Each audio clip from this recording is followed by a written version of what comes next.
Johannes pas balé eton kokpo amoyo eton abena. C'est bien dit. O glundi nyedebe. Car Dieu nous a aimés. Maou lomi abe nyagbo. Il a donné son fils unique. Et son evia tenuvi de kasona. Et afin que quiconque croit en lui Alebe mesia me ke kweya me adisia. ne périsse point. Amemabuo. Dieu va nous parler sur 2 points. Maou le dia pour unami kure et dopefe. Le premier point pour ceux qui ne connaissent pas l'amour. Dope tutugban enye ameyo keme ko jesi lolo. C'est-à-dire ceux qui n'ont jamais écouté la bonne nouvelle. E gomenye be ameyo me ke nyanyu ame ko dewagbo o.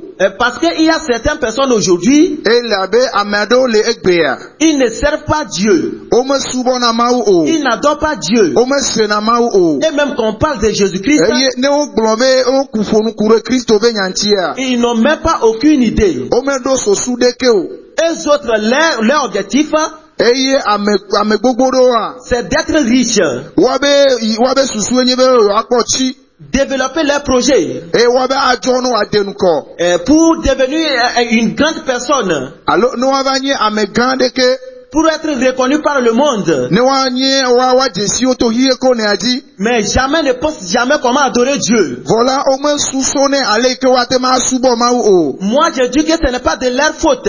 Nya mele glombe na menye obe vodadae o. C'est parce qu'ils n'ont jamais écouté la bonne nouvelle. Ele abe ke nya nya me ko de ogbo vo eye. C'est parce qu'ils ne connaissent pas l'amour de Dieu. Ele abe o me ko nya ma obe lonlota e. Et ils ne connaissent pas ce que Dieu a à faire pour ce que Dieu a perdu, ce que Dieu a donné pour nous prouver son amour. Ele abe o me ko nya do jesi nui ke ma ou defia to ebe lonlo aji o. Mes frères et sœurs, je vais te dire que Dieu t'aime. Novi lonlo meje ma do pe jiro ma to no be ma ou lon. Il t'aime en tant que des pécheurs que nous sommes. Ma ou lon o nya gbo alabe nouveau la ke mieneta. Il nous aime, c'est pourquoi il a donné son fils unique. Ma ou lon mi abe nya gbo nu ata ina be o so evia kogovi ma de kana. Et le fils unique, c'est Jésus-Christ. Eye evia kogovi ma de ka enye Yesu Kristo. Mon frère, je vais te dire, Jésus aussi t'aime, c'est pourquoi il a accepté mourir sur la croix. Novi lon meje ma kare di no la be na Yesu lon mi abe nya gbo nu anche na be o lon ku ati so ganti. Le fils peut y refuser. Evia ela te gbe fa. Mais parce qu'il nous aime, Voilà que eton lon mita. il ne veut pas que nous périssons. Meji be mi agu o. Raison pour laquelle il a donné sa vie. Nu ma ta ina be o so e ba gbe ya. Il s'est consacré. E o vonsan. Et on l'a fait mourir sur la croix. Eye o wile ati so ganu. À cause de moi, à cause de toi. Le nyeta le tao. Et c'est parce qu'il nous aime. E la be lon mita. Jésus t'aime. Yesu lon o. Et veut que tu convertis ta vie. E jibe na so agbe one. C'est ça que nous voulons comprendre. C'est ça que le premier point va nous faire comprendre. E ya enye nu gome se de kamie do la se gome. Ce que le premier point nous montrer, E nu ike ziegban o asofio mia. c'est-à-dire notre devoir. E mi abe doda si. Sur le premier point, Na do pe gban. c'est de convertir de nouveau notre vie. Yenye be na mi atro jime kude mi aba gbe anti yeye. Convertissons nos vies en Jésus-Christ. Ya so mi aba gbe adere ma o ba shime. Laissons d'adorer le Père. Eye mi a gbe nu le tron subo gbo. Et ce n'est pas le fait qui a accepté mourir sur la croix. E gakpo ike na ve no subo la menye gakpo e ku le te o la ti so ganu. Certaines personnes, ils adorent seulement l'arbre. Amado la ati o subona. Et certaines personnes, c'est le soleil. Amado la ndokusu o subona. Et aussi, ils ont transformé ces gens de choses en Dieu. Eye amado la otro tagbone nu ya sova maume. Mon frère, je vais te dire. No vi lon me di ma tono bena. Ma sœur, je vais te dire. Dada me di ma tono bena. Ceux-là ne sont pas tes dieux. Amemo la o menye mau o. Et si tu consacres ta vie pour ces gens de Dieu, Nenye be o so agbe o so na mau mo domer. tu vas périr. O la bumo. C'est pourquoi Dieu, en tant que notre créateur, Numa ta ina be mau abe mia o la nene. il a donné son fils unique. E so via tenuvi de kasona. Et si vraiment nous croyons, Bene mi ko eji seko. nous allons convertir nos vies. Mia so mia ba gbe de asi. Notre devoir, c'est de convertir nos vies. Mia be do da si akoni be mia so be agbe ne. Le premier point, c'est pour ceux qui ne connaissent pas l'amour. E zi egban le enye ba me yo ke me ko do Jesu lon lo o. Si je dis ceux qui ne connaissent pas l'amour, vous, Nenye be me glomba me yo ke me jesi lon loin ola. ceux qui n'ont jamais écouté la bonne nouvelle. E gomenye be ame yo ke me ko se enya ko. Le Fils a accepté mourir sur la croix. Eye evia la eku de miata la ti soganu. Il a accepté qu'on les mette nus devant une foule. Elombe o de ama le ame gbogboro be nuko. On l'a maltraité. O fue. Il a vêtu avec le sang. Eye evu gele lenti. Et son chapeau est formé par des épines. Eye mi ko be na odo anja kukune. Ah, quel grand amour. Lolon ga kenye yo. Quel grand amour. Lolon ga kenye yo. Mes frères et sœurs, Novi lolon. notre conclusion sur le premier point, Eye ne mi aso do peji le nu jegba nu pe tutu gbandia. toi qui n'as pas encore converti ta vie, Ewo ike me ko sotro di mo so agbo na Kristo. convertis ta vie en Jésus-Christ. So agbe o so na Yesu Car Kristo. il t'aime. Elabe elon o. Car il m'aime. Elabe elon o tala. Et c'est à cause de ton péché. Elabe o nu fonta. À cause de mon péché. O nu fonta. Alléluia. Alléluia. Le second point nous parle de ceux qui connaissent l'amour mais qui ignorent. De pe evegwa enye bena ame yo ke jesi ma obe lon vola o le gbe nu de gbo. Il y a certaines personnes, ils connaissent bien l'histoire. Amede o lila o nya nchinya nye.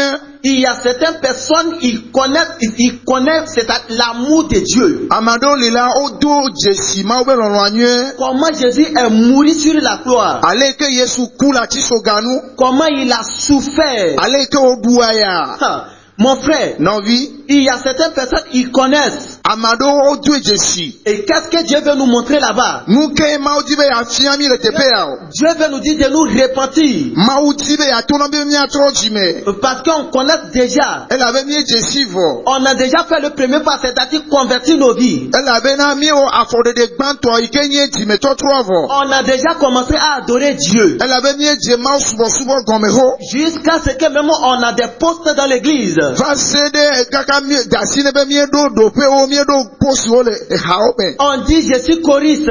Obena nya haji ha memele. On dit je suis telle personne. Nya ame ya emenye. C'est moi qui occupe cette poste. Nya nye enye le uno to le do pe ale ha me ame. Mais pourtant on est encore dans le péché. Vole ema megbe vola mi gba koto le nouveau me. Tu connais bien l'amour parce que tu sais que Dieu a donné son fils unique à cause de toi. Odo jesi lon anyu elabe onyabe mauso evia kogovi de kazo kule nyata. Et sur le second point, Eye le do pe vegon ya kin. et si nous voyons dans Apocalypse 3, verset 15, Ne mi ekpo le apostolo pa gbanangolo. et Dieu nous dit là-bas, bref, Mau tonami le funu abena. tu n'es ni froid ni bouillant, Ebena menye me khozo eye me fatao. qu'il va nous vomir avec sa propre bouche. Onto ola dui kudo onto nu o. On n'est ni pour le péché, Eye mim le na nouveau o. on n'est ni pour la sainteté, Mime le na kokwenyenye o. on n'est ni pour Jésus, Mime le na Yesu o. on n'est ni pour Satan. E mime nye satana to ha o. Un pied dehors, Afode kale me. un pied dedans. Afode kale godo.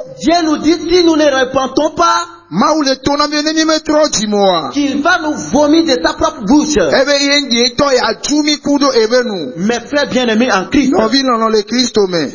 on a déjà écouté. Mie senya ho. Le second point, c'est que toi, tu connais bien cette vérité. Dope evegwanye bena wea na doje si nyate pe nyaya. Mais tu ne veux pas marcher selon la vérité. Vola omudi la de afo kure nyate pe anchio. Tu connais déjà. Onya nyate pe avo. Tu sais que c'est la sainteté que Dieu nous demande. Onya be maubia kokoyenye so miagbo. Mais pourtant, on est encore dans le péché. Vo ele me akata me la miega kotole nouveau me. On est encore dans la prostitution. Miega la hasi o me. On continue à voler. E mie kotole fifi. On continue à boire. Mie kotole nu. On continue à fumer. Mie kotole yo siga. D'ailleurs, toi, tu connais bien ce qu'on appelle le péché. Elle avait enya nu siko yo be nu fonyweta. Et pourtant, tu es encore dedans. E vo e megbela le kotole eme. Tu connais l'amour. Enya maube lon anyu. Tu sais ce que Dieu a dépensé pour nous prouver son amour. Onya nu ke mauza so khoma yebe lon anami. Et ce fils unique dont que nous parlons, Eye evia kogovima de kake gbomilea. et tu sais ce qu'il a traversé Onya nu ke mebeto. à cause de toi, à cause de moi. L'État ou l'Étania. Mais pourtant, nous sommes encore dans le péché. Bon, les maokata megbela miega koto le nouveau ame. Et Dieu nous dit si nous ne repentons pas, Maou le tonami benami mtro jimoa. qu'il va nous vomir de sa propre Et la tro tumi kudo ebenu.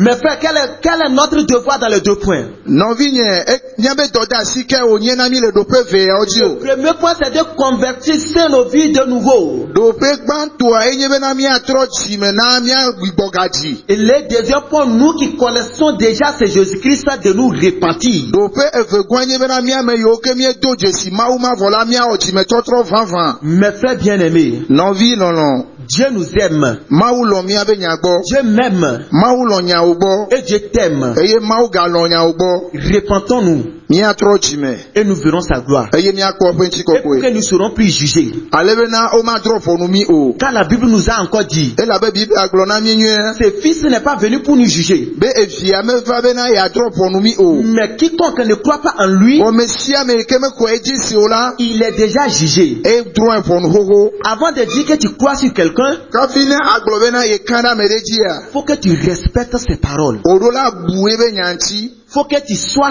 saint.